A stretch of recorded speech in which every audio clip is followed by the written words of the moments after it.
Good day, welcome to Bikes of OCADU. Today we'll be hunting down and surviving the key necessities to riding your two-wheel steed through the winter storms. Let's get on it. Alright, all accents aside, we're going to be covering some core things for winter commuting that pertain to the cyclist, the bike, and the destination. I'd also like to preface that this is tailored around my local area and my preferences and experiences as a cyclist. I'll also be linking down some other channels and videos from other cyclists with their winter advice. That way you have a wider set of data to feed from. Also, this is about urban cycling and commuting. If you want something sportier than that, go to GCN or something else you like or wearing, weirdo. To stop you from freezing to death on your bike, we gotta start from the skin and go out. As a base layer, I usually suggest some form of activewear top, maybe something with a bit of sweat wicking performance, and maybe even a bit of warming to it as well. Materials like polyester, lycra, and wool are great options. Avoid cotton if possible, as it holds on to sweat and does not do a good job of insulating you. If you can, get a merino wool base layer.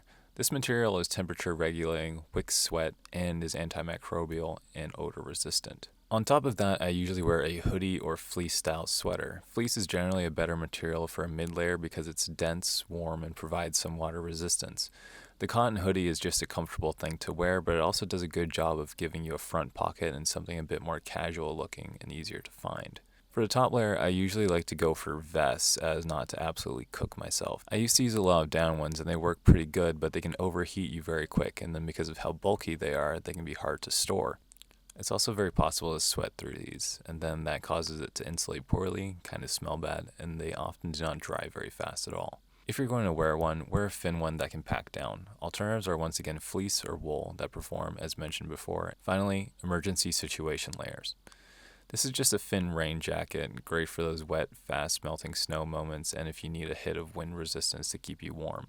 I would note that I would often resist riding in this because you'll get far too warm as these lock in heat when they keep water out. Going down to the extremities, I cannot stress enough that you cannot skimp out on these. If you take anything from this video, take the fact that every other part of your body besides your hands, feet, and head will heat up while you ride your bike. Your extremities will never warm. I recommend a more sturdy non-woven glove for cycling, as the wind chill is often what destroys your hands, and the weave on wool gloves is often too loose to prevent it. The best bang for your buck gloves is either cold weather construction gloves or snowmobile gloves. These two options are usually a lot warmer and better made for the price that you pay. These are mine and they're from the dollar store. Woven gloves can be worn as an underlayer for your gloves, so you may want to size up your main gloves just a bit to fit them under. As always, mittens will be warmer than gloves, I just can't stand the finger prison. Side note, leather or suede gloves can do a good job at looking relatively fashionable off the bike too, and can just be a bit nicer on the day-to-day. Make you feel like one of those vintage randomer bikers. The boots are a tougher category, so I'll just mention things that you should look out for, and then you can make the other decisions based on what you need.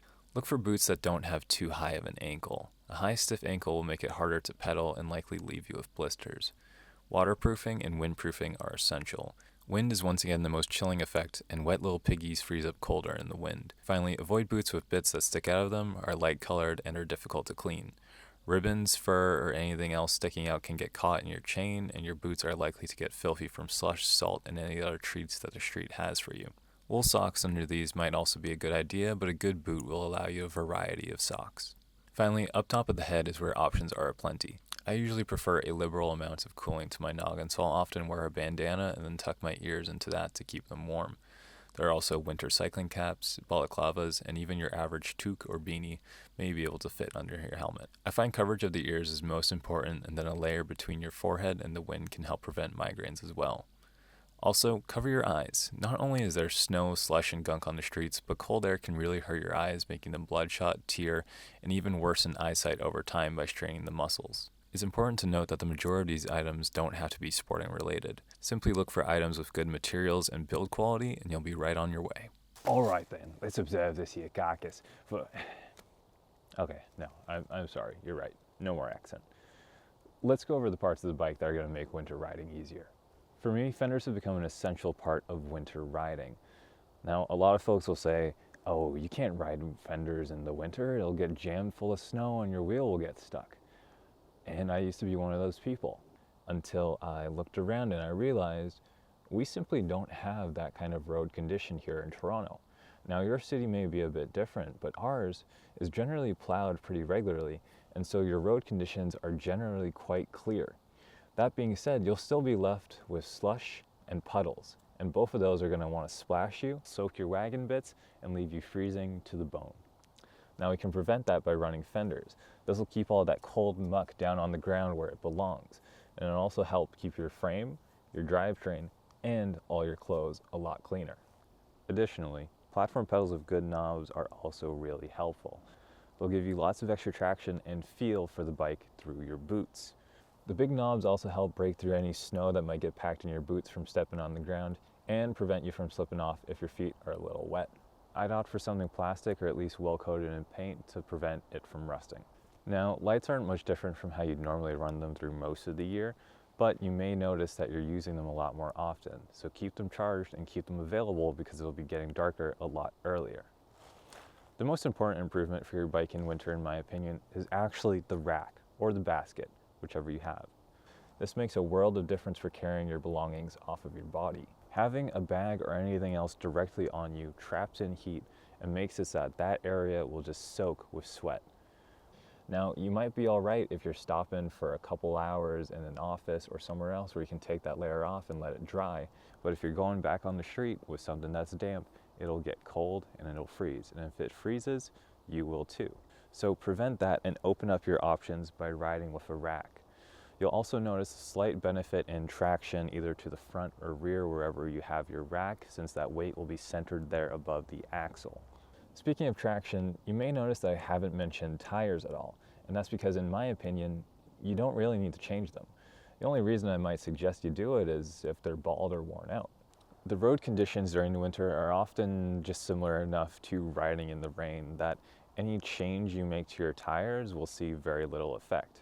Now, if you are planning on riding through somewhere you know has very deep snow or ice, maybe studded tires are a good option for you.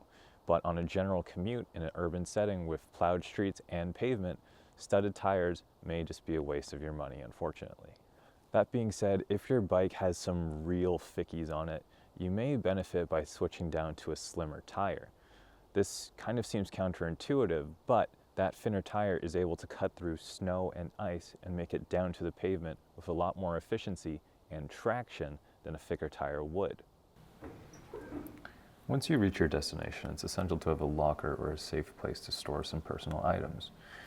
I advise to have a spare change of clothes, tools to repair or recharge things on your bike, and maybe something warm and nice to eat. A change of clothes is pretty straightforward. I'd recommend some comfy socks for when you arrive, and also a looser pair of undergarments to let areas breathe. Personally, I like to choose pretty understated outfits with garments that I won't miss on my day-to-day if they're stored in my locker. I try to strike a balance between clothes I wouldn't be afraid to work in, but also clothes that I wouldn't be ashamed to go out to dinner within. Repairing and recharging parts of your bike can be an annoying part of winter commuting. Here at OCAD, students and faculty have access to tool loans with the use of their ID card. From there, you can retrieve the majority of tools that you may need to work on your bicycle. Additionally, AV Loans has chargers that you can use to charge common USB-C or micro USB type ports for your lights. If you don't have access to resources like these, I strongly suggest that you either bring them with you on your bike as you commute or store a set of tools and chargers at your destination. Food is food, so I'll let you do you, but something warm and hearty will definitely make a longer ride feel short.